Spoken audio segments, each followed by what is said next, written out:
respon, aman, dibuka blokiran. Mas Andro, blokirannya dibuka. Wayahe ngopi karo main gedang goreng.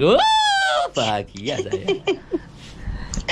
Nggih sampun terus nuwun lek ngono Mas Andro. Jarene wedi saiki guyang-guyu sampean iki gak konsisten. Alhamdulillah.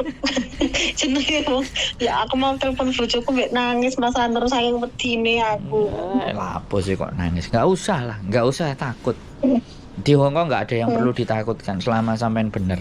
Sampean gak salah, sampean gak nyolong, sampean gak ngerampok. Ya kan? Lah nek arek-arek bisnis itu kan memang menyalahi aturan.